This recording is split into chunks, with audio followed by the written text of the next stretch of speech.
Hello everyone, this is Ram Vishnoi and you are watching Geography Guru. आज के इस एपिसोड में, इस वीडियो में हम क्या बात करेंगे? आज हम बात करने वाले हैं आपके प्रोजेक्ट वर्क के बारे में और हमारा टॉपिक रहेगा ग्लोबलाइजेशन, वैश्वीकरण।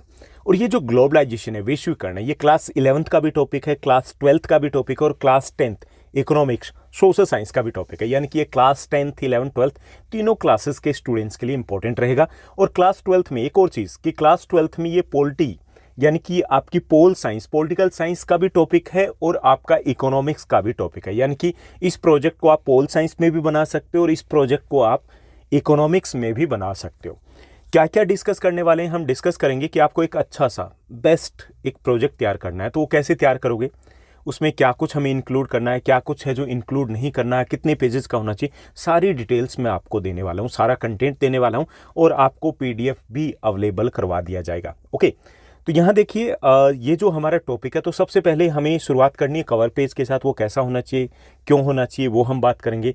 उसके बाद हम बात करने वाले हैं, दूसरा टॉपिक रहेगा कि हमारा इंट्रोडक्शन का पेज कैसा होना चाहिए। इंट्रोडक्शन के पेज के बाद हम सर्टिफिकेट की बात करेंगे, उसकी लैंग्वेज क्या रहेगी, सारा कंटेंट मैं आपको देने वाला हूँ। एक्नॉलेजमेंट में क्या कुछ लिखना है, इंडेक्स कैसा होना चाहिए, बिब्लियोग्राफी क्यों ज़रूरी है, कहाँ पर मेंशन करेंगे, वो सब कुछ हम डिस्कस करेंगे। बात कंटेंट की भी करेंगे कि ग्लोबलाइजेशन जो वैश्वीकरण हमारा टॉपिक है, तो उसमें कौन कौन से टॉपिक हमें लिखने हैं, कितने डायग्राम्स या पिक्चर्स हमें ऐड करनी है, वो सब कुछ डिटेल्स आपको मिल जाएगी। और एंड में हम बात करेंगे आपकी इस पीडीएफ की भी। लेट्स बिगिन, चलिए शुरुआत करते हैं इस टॉपिक को। तो सबसे पहले देखिए कि कोई भी हम प्रोजेक्ट जब बनाते हैं, आपका जैसे चाहे आप 10th 11th या 12th किसी भी क्लास के स्टूडेंट्स होंगे, आपका जो एग्ज़ाम का पैटर्न होता है, एग्ज़ाम का जो सिस्टम होता है, उसमें दो पार्ट होते हैं। एक होता है आपका थ्योरेटिकल पार्ट और दूसरा होता है आपका प्रोजेक्ट का, प्रैक्टिकल का या फिर इंटरनल असेसमेंट का पार्ट। हम ज़्यादातर फोकस कहाँ करते हैं? हम फोकस करते हैं 99% हमारा फोकस रहता है वो थ्योरेटिकल पार्ट के ऊपर होता है। प्रोजेक्ट या फिर प्रैक्टिकल को या इंटरनल असेसमेंट को हम ज़्यादा सीरियस नहीं लेते। हमें लगता है कि स्कूल वाले देंगे, देते नहीं है, मार्क्स लेने होते हैं हमें। और ये जो 1-2 मार्क्स है ना, कभी डिडक्ट हो जाएं कि अच्छा 20 में से हमारे 17 मिले, हमें 15 मिले, या कई बार ऐसा लगा कि भाई जो एक्सटर्नल एग्जामिनर आया वो खड़ूस आ गया, गड़बड़ हो गया, मार्क्स हमारे कम रह गए, तो बाद में बड़ा पिंच करता है कि मुझे भी ऐसा कुछ कर लेना चाहिए था, प्रोजेक्ट को थोड़ा सीरियसली बना लेना चाहिए था, मुझे थोड़ा सा आइडिया ले लेना चाहिए था। वो पिंच करते हैं क्योंकि आपने थ्योरेटिकल जो पार्ट है उसमें अच्छा स्कोर कर दिया। आपका प्रैक्टिकल है, मान लीजिए 30 मार्क्स का है, वहाँ पर आपको 25 मिल रहे हैं और आप 70 में से 70 स्कोर करे हो, पिंच करेगा। 100 आ सकते थे, पिंच करेगा आपको। अगर पोल साइंस में, इकोनॉमिक्स में आपका 80 में से 80 आ रहे हैं और यहाँ पर आपको 20 प्रोजेक्ट में से पता चला कि 16 मिल गए, बहुत पिंच करेगा, लाइफ टाइम पिंच करेगा। तो ज़रूरी है कि हमारी जो यहाँ जब प्रोजेक्ट को हम लेकर के चल रहे हैं, सिर्फ प्रोजेक्ट की बात करें हम, तो यहाँ प्रोजेक्ट को अगर लेकर के चलें तो क्लास 12th में एक्सटर्नल एग्जामिनर आता है। पहली चीज़ याद रखनी है, ओके, एक्सटर्नल एग्जामिनर आएगा, स्कूल का टीचर साथ बैठेगा, जो मार्क्स देने हैं वो एक्सटर्नल एग्जामिनर को देने हैं, जो आपको नहीं जानता है, आपका नाम क्या है, आप कितने सिंसियर हो, डेली आते हो, रेगुलर स्टूडेंट हो, उस चीज़ से उनको कोई लेना देना नहीं है। आप उस दिन कैसा प्रेजेंट करोगे वो मैटर करेगा, ठीक, ये चीज़ ध्यान में रखना है। आपको वो बाय रोल नंबर सीक्वेंस के अकॉर्डिंग जानेगा और किसी भी नाम से नहीं जानता है। तो इसलिए हमें उस दिन के लिए, जिस दिन हमारी ये जो प्रोजेक्ट होगा, जिस दिन हमारी प्रैक्टिकल होती है, तो उस दिन के लिए हमें प्रिपेयर रहना है। अब दूसरी चीज़ क्या आती है कि हमें जो प्रिपरेशन करनी है तो इस हिसाब से करने की, ज़्यादा टाइम भी नहीं लगाना कि इजीली भी हो जाए, और कुछ यूनिक सा होना चाहिए कि टीचर के मुंह से ये निकले कि भाई वाओ, गजब का बनाया बच्चे ने। अब जो गजब का बनाया ना, अगर आपका ये प्रोजेक्ट अच्छा बन जाता है तो वाइवा में जो क्वेश्चंस पूछे जाएंगे आपसे, क्योंकि आपके वाइवा के क्वेश्चंस भी रहेंगे, 10 मार्क्स आपके इसके हैं, 10 मार्क्स वाइवा के हैं। कई बार ऐसा होगा कि आपका अगर प्रोजेक्ट अच्छे से बना है तो वाइवा के वो मार्क्स हैं वो ज़्यादा मैटर नहीं करते कि नहीं जी प्रोजेक्ट अच्छा बना है, कोई बात नहीं, एक आध क्वेश्चंस पे अटके, 2 पे अटके, नहीं, ये डिज़र्व करते हैं, तो आपको मार्क्स अच्छे मिल जाते हैं। तो इसमें सबसे पहली चीज़ क्या होती है कि वो होती है आपकी प्रेजेंटेशंस। जब आप वहाँ पे एग्जामिनेशन रूम में बैठे हो, आप वहाँ पर बैठे उसी वक्त आप सामने आ रहे हो कि हाँ, आपके हाथ में, आपके बेंच के ऊपर एक अच्छी सी प्रैक्टिकल पड़ी है, सीधी है या उल्टी है डजेंट मैटर, उसका कवर दिख रहा है, और कवर है वो मार्केटिंग है, वो ये बता रहा है कि प्रोडक्ट भी अच्छा होगा इसके अंदर, ओके। तो कवर बहुत मायने रखेगा। जब आप जाओगे, एग्जामिनर आपको अनाउंस करेगा, रोल नंबर वाइज आपको पहुंचना है, तो उससे पहले वो कवर है वो इम्प्रेस करेगा, उनको इम्प्रेसिव होना चाहिए। वो कैसा होना चाहिए? जो कवर है वो आपका जैसे यहाँ पे देखिए आपको थंबनेल दिखाई दे रहा है, तो यहाँ पे लग रहा है ना कि कुछ चीज़ें हैं, हाँ किसे, तो जो कवर पेज है ना उसको एक तो कोशिश कीजिए कि एक थीम ले लीजिए। थीम में जैसे आपने येलो थीम ले ली, ओके, येलो थीम लिया, येलो कवर लिया, उसके ऊपर आपको लिखना है जैसे पॉलिटिकल साइंस प्रोजेक्ट, या फिर आपने इकोनॉमिक्स का बना रहे हो, यही टॉपिक ले रहे हो, इकोनॉमिक्स प्रोजेक्ट, ओके, तो वो लिखना है और उसी से रिलेटेड कुछ डायग्राम या पिक्चर्स वगैरह ऐड करनी है, ओके, फ्रंट में भी और बैक साइड में भी। वहाँ पे आपका नेम, क्लास, रोल नंबर ऐसा कुछ भी नहीं होना चाहिए, फ्रंट पे या बैक साइड में, दोनों साइड में पिक्चर्स होनी चाहिए। अच्छी सी एक ड्राइंग वगैरह कर लीजिए। अगर आपसे ये नहीं हो पा रहा है तो एटलीस्ट आप येलो कवर आपने किया, उसके ऊपर आप कुछ अच्छी सी पिक्चर्स है वो निकाले, और उनके बैक साइड में आपने कुछ ब्लैक या येलो थोड़ा सा पेपर जो बाहर निकला होता है, एक थीम होती है, उसको आपने बनाया और उससे आप उन चीज़ों को करोगे। जैसे देखिए कि आपका ये जो प्रैक्टिकल बनी हुई है, ये जो प्रोजेक्ट आपने बनाया, तो ये जो प्रोजेक्ट बनाया ना, ये जो बाहर की साइड है, मान लीजिए ये इस साइड में, आउटर साइड में, तो यहाँ पे पिक्चर ऐसे लगती है कि ये आपकी पिक्चर लगी है, तो इसके बाहर थोड़ा थोड़ा सा दूसरे कलर का आप पेज निकाल देते हो कई बार, तो अच्छी सी बन जाती है। ऊपर आपने यहाँ पे मेंशन कर दिया अच्छे से पॉलिटिकल साइंस प्रोजेक्ट, अगर आप ड्रॉ नहीं कर सकते हो, लेकिन वो येलो के ऊपर आपको कलर कॉम्बिनेशन देखना है, उसके ऊपर आपने ब्लैक लगाया, उसके ऊपर आपने वाइट के ऊपर जो प्रिंट निकाल रखा है वो लगा दिया, अच्छा सा बन गया ना, एक लेमिनेशन कर लीजिए उसको, ठीक। तो आपको इस टाइप से चीज़ें करनी है कवर के लिए, यानी कि आपको कवर के ऊपर आपको 1 डे लगाना है। ऐसे ही नहीं कि लेकर के चले गए जी सब कुछ है, बस पेज वो बिखरे में, ऐसा नहीं करना है, ठीक। दूसरी चीज़ क्या करनी है कि आपने यहाँ से, ये आपका हमने ओपन कर ली, मान लीजिए प्रैक्टिकल को, आपके जो प्रोजेक्ट की फाइल को हमने बाहर से कवर कर लिया। ये वाला जो पेज है यहाँ पे, वो पेज ऐसे ऐसे हो जाते हैं, ऐसे ऐसे दिखती है ना, कि हमने क्योंकि कवर किया वो अंदर की तरफ फोल्ड किए हुए, लेमिनेशन किया वो अंदर की तरफ फोल्ड किए, तो इस पेज के ऊपर भी आपको एक वाइट पेज है वो पेस्ट कर देना है, यहाँ पर भी पेस्ट कर दोगे, ठीक। अब पेस्ट कर दिया तो या तो इसके ऊपर कुछ मेंशन कर दीजिए, जैसे आपने यहाँ पे पॉलिटिकल साइंस प्रोजेक्ट मेंशन कर दिए, यहाँ पे भी आपने ग्लोबलाइजेशन मेंशन कर दिया, ऐसा कुछ कर दीजिए ताकि वो ब्लैंक ना दिखे। इससे क्या होगा कि और ज़्यादा अट्रैक्टिव लगेगा कि आपने एंट्री की, अच्छा बाहर से कवर पेज अच्छा है, अंदर से भी वो चीज़ें दिखनी चाहिए। कई बार ये होता है कि हम अंदर से वो पेज फोल्ड किए आगे पीछे, वो वैसा वैसा दिख रहा है तो इंप्रेशन सा खराब चला जाता है। तो ये हमारा रहेगा जो प्रेजेंटेशन जो है, हमारी प्रेजेंटेशन कैसी होनी चाहिए, ठीक। तो ये तो एसेंशियल पार्ट आ जाएगा आपका कि इसको कवर अच्छे से करना है, ठीक। उसके बाद क्या रहेगा आपका, जब हम अंदर एंट्री करते हैं तो सबसे पहला जो आपका पेज रहेगा वो पेज रहेगा आपका जो इंट्रोडक्शन का पेज है। वाइट पेज के ऊपर बनाना है, यानी कि लाइन वाला पेज नहीं होना चाहिए, क्लियर। उसके ऊपर बनेगा, सबसे पहले आप अपने स्कूल का नेम मेंशन करोगे, बोल्ड लेटर में, कैपिटल लेटर में मेंशन कीजिए। आप अगर हैंडराइटिंग अच्छी है, कुछ यूनिक से फ़ॉन्ट अगर यूज़ कर सकते हो तो आप स्मॉल लेटर में भी लिख सकते हो आपके कर्सिव राइटिंग के साथ। उसके लिए फ़ॉन्ट वगैरह अच्छे से निकाल लीजिएगा, क्लियर। यानी कि ये फ़ॉन्ट जैसे यहाँ पे लिखे तो सिंपल तरीके से आप और भी बेटर कर सकते हो, अगर कर सकते हो ट्राई करना है। और ये डिफरेंट अलग से लुक में आना चाहिए, क्योंकि सबसे इंपॉर्टेंट पार्ट है ये। उसके बाद दूसरी जो इंपॉर्टेंट हेडिंग बनेगी उसमें फ़ॉन्ट थोड़ी सी अलग लुक दे सकते हो, वो रहेगा आपका पॉलिटिकल साइंस प्रोजेक्ट। अगर इकोनॉमिक्स में यही टॉपिक ले रहे हो तो इकोनॉमिक्स प्रोजेक्ट आपका ये हेडिंग हो जाएगी, ठीक। तो ये आपकी हेडिंग रहेगी दो, जो बोल्ड में बड़ी होनी चाहिए, पेन से नहीं लिखोगे, ये ध्यान रखना है कि पेन का यूज़ नहीं करना है। अब स्केचेज आते हैं अलग अलग टाइप के, स्केच पेन आते हैं अलग अलग टाइप के, उनको यूज़ करोगे, अच्छे से वर्क करोगे। आप पहले पेंसिल से लिखिए, उसके बाद इनको बाकी चीज़ें वो कंप्लीट कीजिए। उसके बाद आपकी डिटेल रहेगी, क्योंकि ये इंट्रोडक्शन का पेज है। उसके बाद आपकी डिटेल आ जाएगी। डिटेल जैसे सबमिटेड बाय, आपका नेम हो गया खुशवर्धन बिश्नोई, यहाँ पे आपकी क्लास 11th के लिए बना रहे हो, 12th के लिए बना रहे हो, आपकी क्लास मेंशन होगी, आपका रोल नंबर होगा, आपका सब्जेक्ट जो सोशल साइंस में या पोल साइंस में या इकोनॉमिक्स में जिसमें बना रहे हो, और आपके सब्जेक्ट टीचर का नेम हो जाएगा। और इसके साथ साथ आपकी यहाँ पे मेंशन कर सकते हो डेट ऑफ सबमिशन भी, कि किस डेट को सबमिट कर रहे हो आप, वो एंड में जा करके हो जाएगा, पहले उसको ब्लैंक छोड़ दोगे। ये सारी डिटेल्स यहाँ पर होनी चाहिए। एक और चीज़ का ध्यान रखना कि ये आपका पहला पेज होगा, इंट्रोडक्शन का पेज है, जैसे ही प्रैक्टिकल को ओपन करेंगे वहीं पे दिखाई देगा, इस टाइप से आपका ये पेज है। तो इसमें ये नहीं करना कि इस पेज में आपने डिटेल्स को यहीं पे लिख दिया, ये ब्लैंक छोड़ दिया।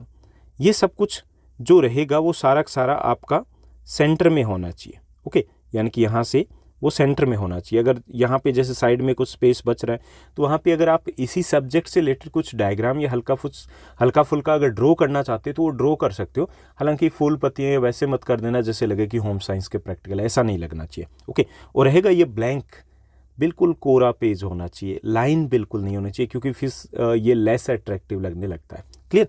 तो ये सारी डिटेल्स आपको लेनी है। इसके अलावा एक चीज़ और भी रहेगा आपके पास, ऑप्शन रहेगा। ऑप्शन क्या रहेगा वो भी मैं आपको बता देता हूँ, जस्ट ए मिनट।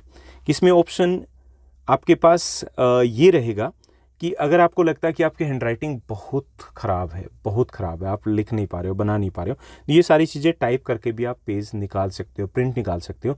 ये ऑप्शन बाद में यूज़ करना अगर आप नहीं कर सकते तो, अदरवाइज़ बेस्ट तो ये रहता है कि वो सब कुछ हैंड रिटन होना चाहिए। क्लियर? तो ये आपका पेज हो जाएगा फर्स्ट। उसके बाद आपका एक्नॉलेजमेंट का पेज बनेगा। एक्नॉलेजमेंट का जो पेज होता है उसमें एक तरीके से हम थैंक यू बोलते हैं उन सभी को जिन्होंने हमें कोऑपरेट किया है, जिन्होंने हमें गाइड किया है इस प्रोजेक्ट को बनाने में। ओके, तो उसकी लैंग्वेज आप एज इट इज़ यहाँ से ले सकते हो। अब इसमें भी क्या ध्यान रखना है, वही सेम चीज़ें कि जो आपका पेज है उस पेज के ये सेंटर में रहेगा। ये नहीं कि आपने ऊपर लटका दिया, नीचे छोड़ दिया, साइड में छोड़ दिया, तो इस चीज़ को ध्यान रखोगे। बिल्कुल ब्लैंक पेज रहेगा, इसके ऊपर लाइन वगैरह नहीं होना चाहिए, लाइन वाले पेज के ऊपर नहीं बनाओगे बिल्कुल भी। और ये जो एक्नॉलेजमेंट, ये आपकी हेडिंग है, खूब बड़ी होनी चाहिए। ओके, और अच्छे से फ़ॉन्ट, जितने अच्छे डिज़ाइंस के साथ फ़ॉन्ट बना सकते हो उतने अच्छे तरीके से इसको यूज़ करना है। और ज़्यादा कलर्स वगैरह यूज़ करने की ज़रूरत नहीं है, इसके लिए ब्लैक ही वाइट के ऊपर बड़ा अच्छे से रहेगा।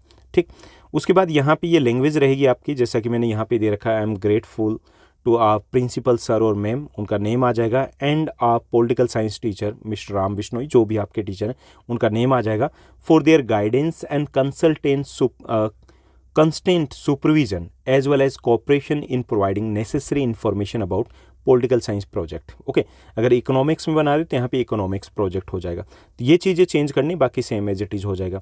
आई would like to express my gratitude to my parents, teachers of my school RP Yamuna Vihar, जो भी आपके स्कूल का नाम है, and my classmates for their cooperation and encouragement.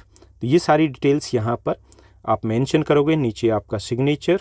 Okay, तो ये आपका रहेगा एक्नॉलेजमेंट का पेज। यहाँ पर आपको काफ़ी सारी डिटेल्स दिखाई दे रही है, इसका स्क्रीनशॉट ले सकते हो। लेकिन वास्तव में जब आप पेज में मेंशन करोगे ना तो डिटेल्स कम है, तो पेज ब्लैंक रहेगा। तो ये कोशिश करने की ये सेंटर में ही बने, और जो स्पेस अगर बच जाए तो वहाँ पे कुछ डायग्राम वगैरह ऐड किए जा सकते हैं। ये आपका सेकंड पेज बन जाएगा। उसके बाद आपका जो थर्ड पेज रहेगा वो सर्टिफिकेट का रहेगा। क्लियर? ये रहेगा आपका सर्टिफिकेट का पेज। तो यहाँ देखिए उसकी लैंग्वेज, ये जो फॉन्ट है ये यूनिक से होने चाहिए, यूनिक से तरीके से लिखने की कोशिश करनी है जितना हो सके। जैसे आपने पेज के ऊपर है किसी और जैसे और यूनिक नहीं लिख सकते, सिंपली आपने अगर सर्टिफिकेट लिखा है तो भी ये कि आप येलो के ऊपर लिखा, आपने ब्लैक के ऊपर लिखा, फिर उसको इतना सा कट करके इस डिज़ाइन में इस टाइप से कट किया, कट करके यहाँ पे पेस्ट कर दिया, तो थोड़ा सा वाइट के ऊपर वो अलग से दिखेगा। तो ऐसा कुछ कर सकते हो हल्का फुल्का, और या फिर इसको यूनिक तरीके से आप मेंशन कर सकते हो। सर्टिफिकेट, ये आपकी हेडिंग रहेगी। इसमें this is to certified that Khushvardhan of class 12th, यहाँ पे आपका नेम हो जाएगा, has successfully completed his pol science project on the topic globalisation as prescribed by, आपके सब्जेक्ट टीचर का नेम आ जाएगा, during the academic year 2023-24 as per the guidelines issued by the CBSE। Okay, ये सब कुछ यहाँ पे मेंशन करना। जो जो मैंने बोल्ड में दे रखा है इसके लिए अलग कलर यूज़ कर लोगे, और ये वो डिटेल्स है जो आपको चेंज करनी है अपने अकॉर्डिंग। और उसके बाद यहाँ पर नीचे की साइड में आपका सब्जेक्ट टीचर का नेम हो जाएगा, और यहाँ पर उनका डेजिग्नेशन हो जाएगा। क्लियर? PGT इकोनॉमिक्स हैं, PGT पोल साइंस है, तो उनका नेम और डेजिग्नेशन मेंशन कर दोगे। यहाँ पे उनके साइन होने, ये इंपॉर्टेंट पेज है क्योंकि यहाँ पर उनके साइन होने। कुछ स्कूल में ये भी होता है कि यहाँ पे प्रिंसिपल सर या मैम के भी साइन होते हैं, और एक्सटर्नल जो एग्जामिनर होते हैं वो भी अमूमन इसी पेज के ऊपर साइन करते हैं। यहीं पर वो ग्रेड वगैरह मेंशन करते हैं कि ABCDI+A, जो भी वो ग्रेड देते हैं वो शो करते हैं, क्योंकि उसी को बाद में वो मार्क्स में कन्वर्ट करते हैं, जो कोड वर्ड होता है। क्लियर? तो ये पेज भी बहुत अच्छे से बनाना है, फ़ॉन्ट वगैरह का अच्छे से ध्यान रखना है। इसमें भी, इन दोनों पेजेस में भी ये रहेगा कि अगर आपकी हैंडराइटिंग बहुत ख़राब है तो आप इनको टाइप कीजिए, अपने अकॉर्डिंग सेट कीजिए पेज को, और प्रिंट निकाल लीजिए और उसको सिंपली पेस्ट कर सकते हो। क्लियर? उसके बाद नेक्स्ट जो आपका पेज बनता है, फोर्थ जो पेज बनेगा वो बनेगा आपका table of contents. Table of contents का मतलब यहाँ पे है कि आपका इंडेक्स बनेगा। यहाँ पे जस्ट ए मिनट, यहाँ पे आपका इंडेक्स बनेगा। यहाँ मैंने एक सैम्पल इंडेक्स आपको दिया है, जैसे टेबल ऑफ कंटेंट्स, ये यहाँ पे लिख दिया, पेज नंबर 2 है, तो यहाँ पे नीचे की तरफ हो गया कि कौन सा टॉपिक रहेगा। पेज नंबर 7 पे ये टॉपिक रहेगा, पेज नंबर 10 पे ये टॉपिक रहेगा। इस टाइप से, ज़रूर नहीं कि इस टाइप से, कैसे भी बना सकते हो, बहुत सारे आइडियाज़ आपको मिल जाएंगे, आप जस्ट गूगल कीजिएगा। तो इंडेक्स को आपको यूनिक तरीके से बनाना है, जैसे यहाँ पे देखिए सिंपल से तरीके से ऊपर आप टेबल ऑफ कंटेंट्स है, या यहाँ से आप कुछ डायग्राम वगैरह बना सकते हो। इस टाइप से आपने बना दिया कुछ चीज़ें जो मिलती जुलती है, या इकोनॉमिक्स या पोल साइंस से मिलता जुलता कंटेंट है, वो ले सकते हो। चीज़ें क्या क्या मेंशन करनी है इस पेज के ऊपर, सीरियल नंबर 1 2 3 4, और ये आपके टॉपिक रहेंगे और ये पेज नंबर रहेंगे, और कुछ भी मेंशन नहीं करना। Date of completion, sign, signature, ऐसा कुछ भी मेंशन नहीं करना है, क्योंकि जो सिग्नेचर होंगे टीचर के वो कहाँ पर होने हैं, वो सिग्नेचर या तो आपके कंटेंट के ऊपर होने, या फिर जो सर्टिफिकेट का पेज है वहीं पर होने। और ये जो डेट वगैरह मेंशन कर देते हैं तो कई बार गड़बड़ हो जाती है कि आपने डेट ऑफ जो कंप्लीशन है वो कोई और मेंशन कर दी, आपसे पहले स्टूडेंट आया उसने आपसे पहले मेंशन की हुई है, तो लगेगा कि आपने तो डिले सबमिट करवाया, दिक्कत आ जाती है। तो वो सब कुछ हमें इंक्लूड नहीं करना है। ये आपका 4th पेज होगा, ये सबसे एंड में बनेगा, क्योंकि तभी जा कर के आपको पता चलेगा ना पेज नंबर 1 2 3 जो पेजिंग करोगे आप, कि कब कब कौन कौन से टॉपिक्स हैं आगे पीछे करने पड़े, पेज ज़्यादा कम हो जाए, तो ये एंड में आपका बनना है। ये 4th पेज होगा। उसके बाद आपका स्टार्ट हो जाएगा कंटेंट। कंटेंट जब स्टार्ट होगा तो उसमें क्या रहेगा आपका, देखिए यहाँ पे आपका एक साइड में ये जो आपका कंटेंट है, आप जैसे भी मेंशन करोगे तो इस साइड में आप पिक्चर को मेंशन करते जाओगे, और इस साइड में आपका कंटेंट रहेगा। क्लियर, हर एक टॉपिक है वो यहाँ पे आता जाएगा। 12 to 15 पेजेस हो जाएंगे, यानी कि आपके 3-4 पेजेस जो इसेंशियल वाले हैं ये हो गए, और उसके बाद बाकी जो कंटेंट के पेज हो गए, तो 15 पेज के आसपास का प्रोजेक्ट बन जाएगा, जो मोर देन इनफ रहेगा आपके लिए। तो यहाँ पर आप पिक्चर जो पेस्ट करोगे, जैसे यहाँ पे मैं बताऊँ कि ये आपने पिक्चर ली, तो पिक्चर्स के बैकग्राउंड में, जैसा हमने शुरुआत में देखा था कि बात की थी कि ऐसे कुछ बैकग्राउंड में भी कोई पेस्ट कीजिए पहले, अलग कलर का, जो कलर कम्बिनेशन के अकॉर्डिंग उसके ऊपर पिक्चर को पेस्ट कीजिए, वो थोड़ा सा अलग सा रहेगा, और सेंटर में आपकी ये पिक्चर्स होनी चाहिए। तो ये फ्लो में चलना चाहिए, जिस टॉपिक की बात करे हो उसी टॉपिक से रिलेटेड पिक्चर्स वो सामने होनी चाहिए। ओके, तो डल नहीं रहेगा आपका प्रोजेक्ट। तो डायग्राम बनाने तो मुश्किल होते हैं, तो आप कलर्ड पिक्चर्स हैं उनके प्रिंट निकलवा सकते हो, और प्रिंट को पेस्ट कर लोगे, कट पेस्ट करके। वो साइज़ हालांकि कोशिश कीजिएगा कि एक जैसा ही रहे। ओके, तो ये सब कुछ आपको करना है। तो जैसे मैंने यहाँ पे कुछ सिंबॉलिक पिक्चर्स को लिया, जो आपका फर्स्ट पेज है, कंटेंट स्टार्ट होगा तो ग्लोबलाइजेशन ले लिया, क्योंकि सबसे पहले ग्लोबलाइजेशन की बात करेंगे। तो सबसे पहले क्योंकि यही टॉपिक है तो इसके ऊपर आप बात करोगे। पहले पेज के ऊपर इतना सा ही कंटेंट लिखना है कि वैश्वीकरण क्या है। जैसे वैश्वीकरण शब्द की बात करें तो ये 2 शब्दों से मिलकर बना है, विश्व जमा में एकीकरण, पूरे विश्व का एक हो जाना वैश्वीकरण कहला सकता है। ओके, तो विश्व का एक हो जाना वैश्वीकरण कहलाता है। एक देश से दूसरे देश के बीच में व्यक्ति, वस्तु, विचार, पूंजी के प्रवाह को वैश्वीकरण कहते हैं। अभी देखिए पूरा विश्व एक गांव की तरह हो गया। हमारे यहाँ पे जो प्रोडक्ट हैं वो प्रोडक्ट अमेरिका में मिल रहे हैं, अमेरिका के प्रोडक्ट चाइना मिल रहे हैं, चाइना वाले हमारे यहाँ पे मिल रहे हैं। हम कनेक्टेड हैं। हम यहाँ पे बैठे हुए लाइव टेलीकास्ट से मैच को देख पा रहे हैं। हम यहाँ पर बैठे हैं, 1 मिनट में कनेक्ट हो जाते हैं। कहीं पर कोई भी इवेंट हो रहा है उससे कनेक्ट हो जाते हैं लाइव। प्रोडक्ट को कहीं से भी, कहाँ यहाँ का प्रोडक्ट है, अगर आप गांव में बैठे हो तो आप कहीं से भी किसी भी कोने से उस प्रोडक्ट को मंगवा सकते हो, लाइव आप उनके साथ डिस्कस कर सकते हो। ये तो ग्लोबलाइजेशन है ना। पूरा वर्ल्ड है वो सिकुड़ गया है, सिकुड़ गया ना, सिकुड़ गया बिल्कुल, आसपास के गांव की तरह, मोहल्ले की तरह हो गया, कॉलोनी की तरह हो गया।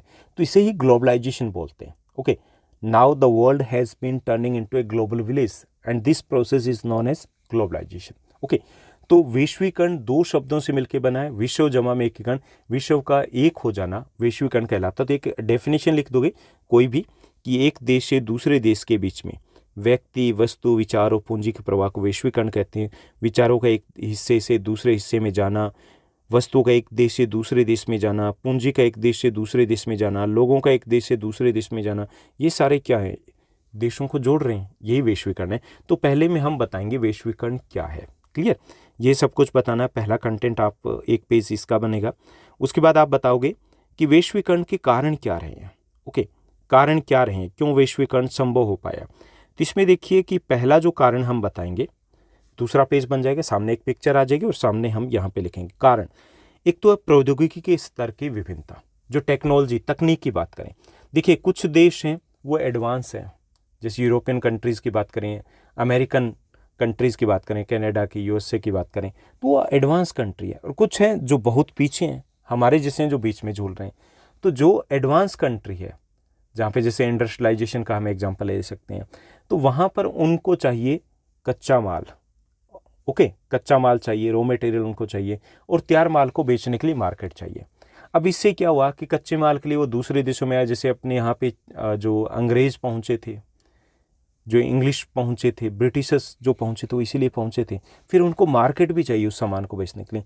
तो एक तो ये कि जो टेक्नोलॉजी में जो भिन्नता है ना, इसने एक दूसरे को जोड़ दिया है, क्योंकि उनकी भी ज़रूरतें हैं, और जिनके पास टेक्नोलॉजी नहीं है, तकनीक नहीं है, टेक्नोलॉजी नहीं है, उनको भी ज़रूरत है कि हमें प्रोडक्ट चाहिए।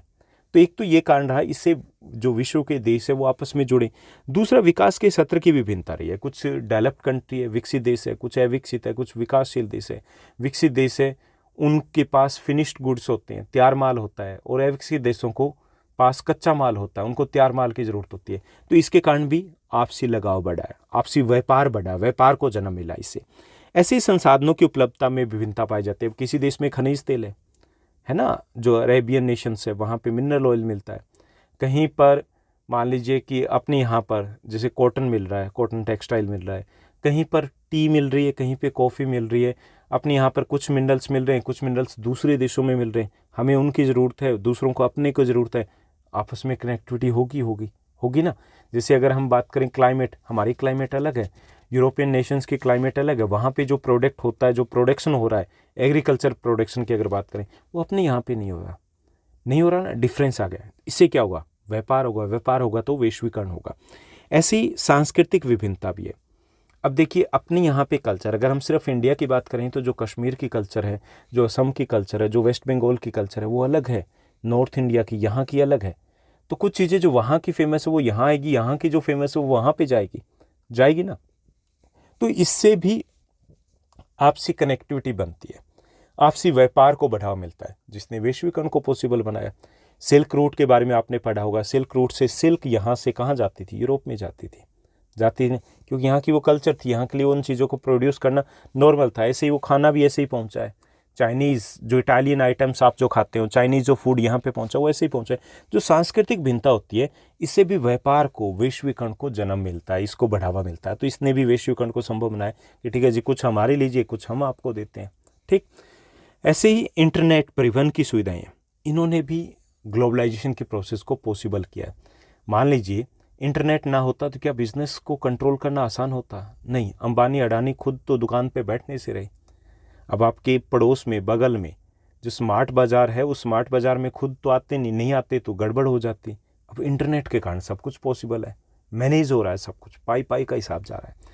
तो इंटरनेट ने भी कनेक्टिविटी बढ़ाई है। हम जो यहाँ से ग्लोबल मार्केट से जुड़े ना, वो इंटरनेट के कारण। आप ये जो वीडियो देख पा रहे हो, that is also the outcomes of internet. जो इंटरनेट है उसका ही आउटकम है, ये परिणाम है उसका। तो ऐसे ही परिवहन के साधनों ने, अगर परिवहन के साधनों का विकास नहीं हो पाता तो क्या ये वस्तुएं आ पाती, यहाँ से वहाँ जा पाती, या वहाँ से वेस्टर्न कंट्री से यहाँ पहुँच पाती? नहीं पहुँच पाती, पहले नहीं हो पाता था। तो ये भी फैक्टर हैं जिन्होंने ग्लोबलाइजेशन को इनेबल किया है, उसके मोड को ऑन किया है। ऐसे ही बहुराष्ट्रीय कंपनी, मल्टीनेशनल कंपनी, बहुराष्ट्रीय कंपनी कौन सी होती है? जो एक से ज़्यादा देशों में व्यापार करती है या फिर उत्पादन करती है। अब ये कंपनियां, इन्होंने भी तो देशों को जोड़ा है। कोका कोला, पेप्सी, इसी तरीके से जो सेल फोन की जितनी भी कंपनियां हैं, कहाँ की कंपनी है, कहाँ पहुंच गई? कनेक्टिविटी तो हो गई ना आपस में, सेम प्रोडक्ट है, अलग अलग देशों में मिल पा रहा है। तो ये कंपनियां, इनका भी एक अपना रोल रहा है जिन्होंने वैश्वीकरण को संभव बनाया। तो ये कुछ कारण रहे हैं जिससे वैश्वीकरण है वो संभव हो पाया। तो ये हमारा सेकंड टॉपिक हमें इंक्लूड करना है, ये टॉपिक रहेगा, और एक पिक्चर आपको ऐड करनी है इसी से रिलेटेड। ओके, उसके बाद रहेगा वैश्वीकरण के परिणाम क्या निकले हैं। देखिए अलग अलग परिणाम निकले हैं, जैसे कि आप पॉलिटिकल साइंस में पढ़ चुके हैं कि पहली है राजनीतिक, यानी कि राजनीतिक है, आर्थिक परिणाम भी है और सांस्कृतिक परिणाम भी निकले इसके। ओके, तो इसमें राजनीतिक परिणाम की बात करें तो उसको भी हम दो भागों में बांटेंगे। एक तो होंगे पॉजिटिव, एक होंगे नेगेटिव आउटकम्स। पॉजिटिव में आप थोड़ा सा मेंशन कर सकते हो, हेडिंग मेंशन करनी है। जैसे शासन व्यवस्था में सुधार हुआ है, कि ग्लोबलाइजेशन का असर ये पड़ा है कि हम एक दूसरे के कांटेक्ट में आए। जब एक दूसरे के कांटेक्ट में आए तो हमने वहाँ से जो अच्छी चीज़ें थी उनको हमने अडॉप्ट कर लिया। जैसे अपने यहाँ पर जो शासन व्यवस्था रही है, हम अंग्रेजों के क्लोज कांटेक्ट में आए, तो हमारे पार्लियामेंट्री सिस्टम है, जो संसदीय प्रणाली कहाँ से आई? हमने वहाँ से लिए। जिन जिन के संपर्क में आए हमने वहाँ से अच्छा लिया। तो इससे शासन व्यवस्था में सुधार आया है, एक दूसरे से हमने सीखा भी है। जैसे पंचवर्षीय योजना है, हम रशिया से लेकर के आए हैं। क्लियर? ऐसे ही शासन हेतु उच्च स्तरीय जो तकनीक है, प्रौद्योगिकी है, वो हमें मिल पाई है, अच्छी अच्छी टेक्नोलॉजी एक दूसरे से मिल पाई है, कंट्रोल करना, शासन चलाना वो आसान हो पाया है। ओके, ऐसे ही शासन की कार्यप्रणाली में गुणात्मक वृद्धि होती है। एक दूसरे जब संपर्क में आते हैं तो हमें ज़रूरत के अकॉर्डिंग जैसे जैसे हमारी नीड होती है तो हमें दूसरी कंट्री से वो गाइडेंस भी मिलती है, वो ज़रूरतें भी हमारी पूरी होती है, तो हम अपने शासन व्यवस्था में इम्प्रूवमेंट भी करते हैं। अब आप देखिए दिल्ली के गवर्नमेंट स्कूल्स में अलग अलग आसपास के कंट्रीज़ के जो डिप्लोमेट्स हैं वो पहुंचते हैं कि अच्छा जी ये कैसे चेंज आया, हम भी लेकर के आएंगे। G20 को आपने देखा, जब आपस में डिस्कस किया तो कुछ चीज़ें हमने ली, कुछ चीज़ें उन्होंने हमसे लिए, सीखिए। तो ऐसी चीज़ें होती है कि शासन की जो कार्यप्रणाली उसमें भी क्वालिटेटिव चेंज आता है, गुणात्मक वृद्धि होती है। ऐसी पारदर्शिता आती है। पारदर्शिता मतलब आम लोगों की इन्वॉल्वमेंट है वो बढ़ जाती है, क्या चीज़ कैसे चेंज हो रहा है उसमें लोगों को वो जानने का राइट होता है और वो राइट मिल भी जाता है। ऐसी शासन व्यवस्था का सरलीकरण को भी बढ़ावा मिला है कि शासन व्यवस्था कैसी होनी चाहिए, किस तरीके से लोगों को हमें इन्वॉल्व करना है। तो ग्लोबलाइजेशन का ही परिणाम निकला कि हमारे ग्लोबलाइजेशन के कारण कि जो बंदिशें थी वो धीरे धीरे कम हो गई ना। एक देश से दूसरे देश में आना जाना आसान हो गया, दूसरे देश में कोई अच्छी चीज़ हो रही तो उसका प्रभाव यहाँ पड़ने लगा। तो ये सारे परिणाम सकारात्मक परिणाम है जो राजनीतिक परिणाम में हम लिखेंगे। उसके बाद इसके कुछ नेगेटिव इम्पैक्ट्स भी रहे हैं। अगर हम अगर बात करें कि पॉलिटिकल प्रभाव या आउटकम्स क्या रहे हैं तो उसमें नकारात्मक परिणाम ये रहे कि कल्याणकारी राज्य की समाप्ति हो गई है। पहले ये था कि लोगों की भलाई के ऊपर गवर्नमेंट का फोकस रहता था, अब ये कि व्यापारिक संबंध जो बनाए रखने हैं वैश्वीकरण के कारण या WTO के प्रभाव में, विश्व व्यापार संगठन के प्रभाव में, तो उसमें यह है कि कई बार जो आम लोगों के हित है उनकी अवहेलना कर दी जाती है। जैसे हमने वैश्वीकरण के कारण कि ज़्यादा से ज़्यादा कंपनी आप यहाँ पे आए, हमने जो लेबर लॉज है उनमें ढील दे दी, अब जो श्रमिक है उनका शोषण हो रहा है। ओके, दूसरा कल्याणकारी राज्य उस राज्य को कहा जाता है जो लोगों के कल्याण के लिए कार्य करता है। इसमें थोड़ी सी गड़बड़ हुई है कि अब लोगों की बजाय ओवरऑल जो वर्ल्ड में क्या चल रहा है उसके ऊपर फोकस किया जाता है। न्यूनतम हस्तक्षेपकारी कार्य राज्य का उदय। अब ये हो गया कि जो इंटरफेयर पहले जो गवर्नमेंट का था वो बहुत ज़्यादा होता था, अब ओपन ट्रेड की पॉलिसी को अडॉप्ट कर लिया ग्लोबलाइजेशन के कारण। ठीक है जी, बाहर की कंपनियां आए जाए, खरीदे बेचे, कोई फ़र्क नहीं पड़ता। पहले ये था इंटरफेयर ज़्यादा होता था, वो कम हो गया। ठीक, और न्यूनतम हस्तक्षेपकारी जो स्टेट है उसे कहा जाता है जो शासन व्यवस्था तक सीमित होता है, लोगों के कल्याण पर ज़्यादा ध्यान नहीं देता, सिर्फ वो प्रशासन को ही देखता है। तो वो सिस्टम आ गया है ग्लोबलाइजेशन के कारण जो आम लोगों के लिए कतई सही नहीं है, बिल्कुल भी सही नहीं है। ऐसे उद्योगों में जो इंटरफेयर थी गवर्नमेंट की वो भी कम हो गई है। पहले ये था कि ज़्यादातर जो ये इंडस्ट्रीज़ थी वो गवर्नमेंट के कंट्रोल में हुआ करती थी, अब आप देख रहे हो कि प्राइवेटाइजेशन ज़्यादा हो रहा है, निजीकरण ज़्यादा हो रहा है। ऐसी सरकार की भूमिका में बदलाव आ गया है। सरकार की जो भूमिका थी अब केवल गाइडेंस की है या फिर वो ऑब्जर्वेशन की भूमिका है कि वो सिर्फ ऑब्जर्व करती है, इंटरफेयर डायरेक्टली उसका नहीं होता है। तो ये बदलाव आए हैं ग्लोबलाइजेशन के कारण। तो ये तो हुए कि जो राजनीतिक प्रभाव है उसके कुछ सकारात्मक प्रभाव भी रहे और कुछ नकारात्मक भी रहे। उसके बाद हम बात करेंगे दूसरे प्रभाव की। दूसरे प्रभाव है आर्थिक प्रभाव। आर्थिक जो प्रभाव क्या क्या रहे हैं, आर्थिक परिणाम क्या क्या निकले हैं वैश्वीकरण के, तो इसमें आपको सकारात्मक में बताना है। जैसे विकास की गति में वृद्धि हुई 1991 से पहले, 1991 से पहले हम काफ़ी पीछे थे। 1991 में जब से हमने ग्लोबलाइजेशन के लिए द्वार खोल दिए, ओपन डोर की पॉलिसी को अडॉप्ट कर लिया, लिबरलाइजेशन की पॉलिसी को अडॉप्ट कर लिया, उदारीकरण की नीति को अपना लिया और जो ट्रेड बैरियर्स को हटा दिया, विकास की गति बहुत ऊपर चली गई। तेज़ी से हमने जंप मार लिया, 30 सालों का जंप मार लिया, आगे आ गए हम। ओके, ऐसी जो तकनीक है उसमें भी सुधार हुआ है। अपने यहाँ पे उच्च तकनीक उपलब्ध हो पाई क्योंकि मल्टीनेशनल कंपनीज आई तो अपने साथ पैसा और टेक्नोलॉजी दोनों लेकर के आई, अपने यहाँ पर भी बेनिफिट मिले।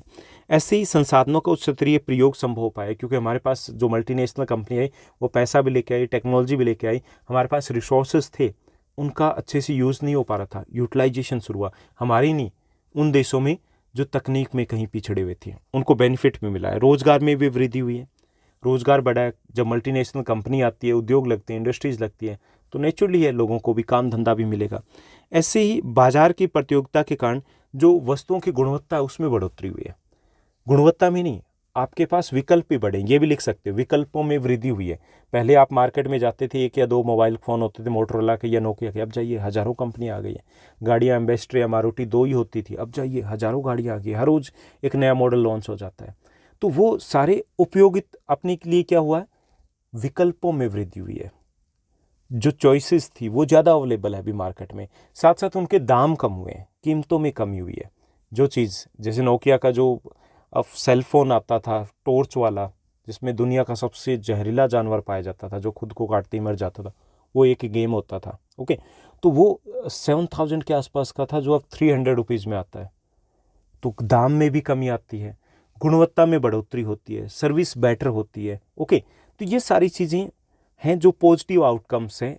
किस वे से, अगर हम आर्थिक प्रभाव की बात करें, इकोनॉमिक इम्पैक्ट की अगर हम बात करें, इकोनॉमिक आउटकम्स की बात करें, तो इसके साथ साथ कुछ नकारात्मक प्रभाव भी रहे हैं आर्थिक दृष्टि से। अगर हम देखें नकारात्मक प्रभाव क्या रहे हैं, वो आपको मेंशन करना, एक पेज इनका बन जाएगा, जिसे बहुराष्ट्रीय कंपनियों का उदय हुआ है।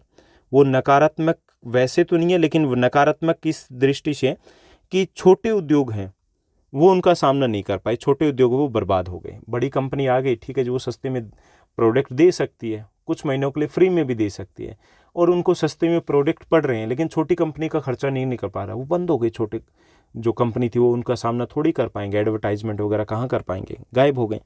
इससे असमान विकास को बढ़ावा मिला। कुछ पार्ट थे वो आगे निकल गए, जहाँ पर संसाधन ज़्यादा उपलब्ध थे, जो बाजार डेवलप हो गए, कुछ हिस्से पीछे रह गए।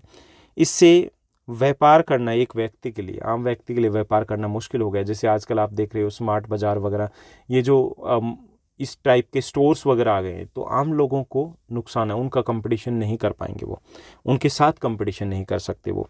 ऐसे जो विकसित देशों की कठोर वीजा नीति से भी ये कह सकते हैं कि उन्होंने अपने आप को सुरक्षित करने के लिए, अपने फ़ायदे के लिए दूसरे देशों को पीछे धकेल दिया। तो ये भी कहीं ना कहीं गड़बड़ है कि जो नीतियां हैं ग्लोबलाइजेशन के लिए वो एक समान नहीं है, जिससे कि विकसित देशों को फ़ायदा हो रहा है, विकासशील या अविकसित देशों को उतना लाभ नहीं मिल पा रहा है।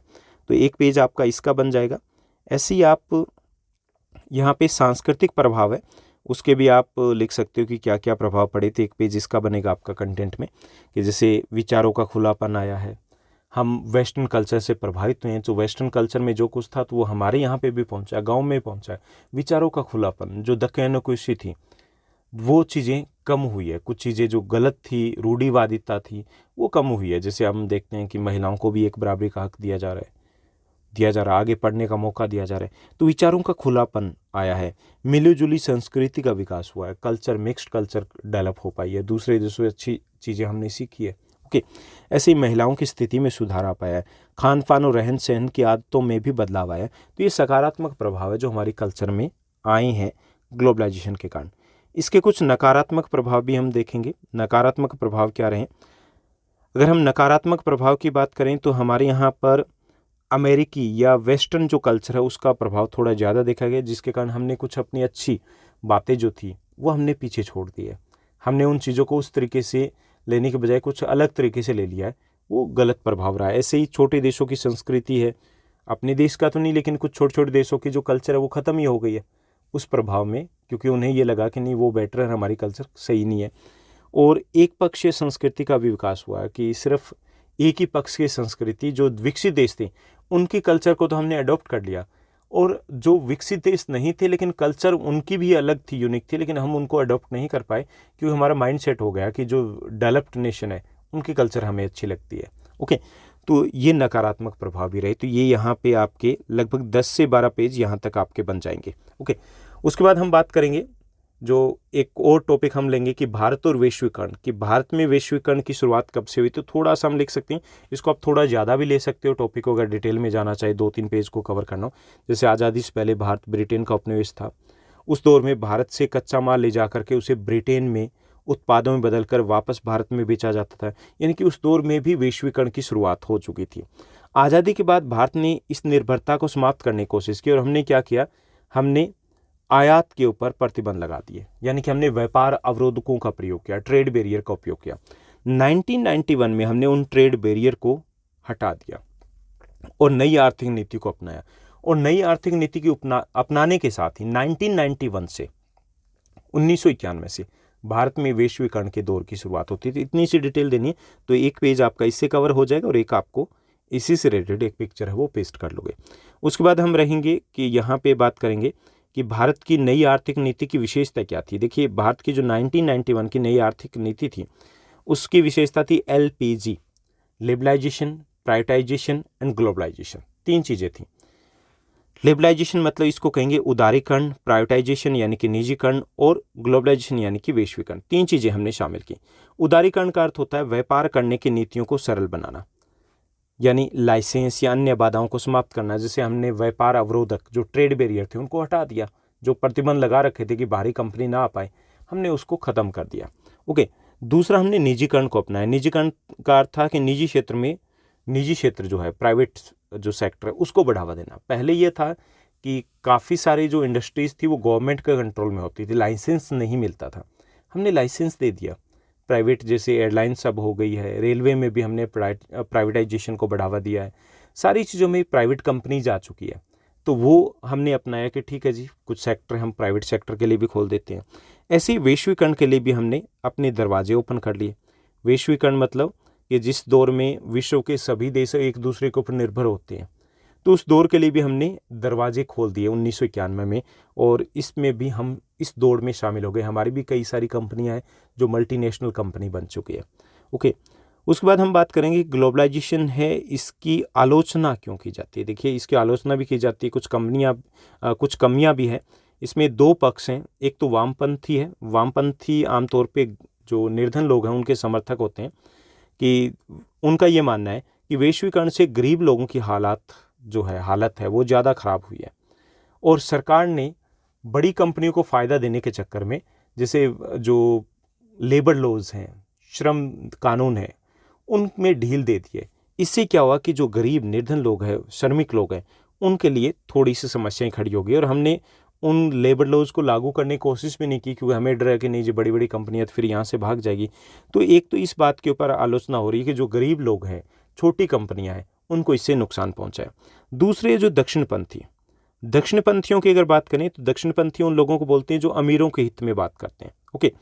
और उनका ये मानना है कि वैश्वीकरण है वो बेहतर है, आर्थिक विकास के लिए, देश के विकास के लिए बेहतर है। तो आलोचना में हम दोनों पक्ष रखेंगे कि हाँ, कुछ हैं जो इसके पक्षधर भी है, और कुछ समूह ऐसे हैं जो इनके खिलाफ भी है, क्योंकि इसके कुछ नकारात्मक प्रभाव भी रहे। ओके। और एंड में आपको यहाँ पे देखिए कि एक बिब्लियोग्राफी का पेज भी ऐड कर सकते हो कि आपने किन किन सोर्सेज से हेल्प ली, और ये रहेगा आपका प्रोजेक्ट। होपफुली काफ़ी ज़्यादा आपके लिए हेल्पफुल रहने वाला है।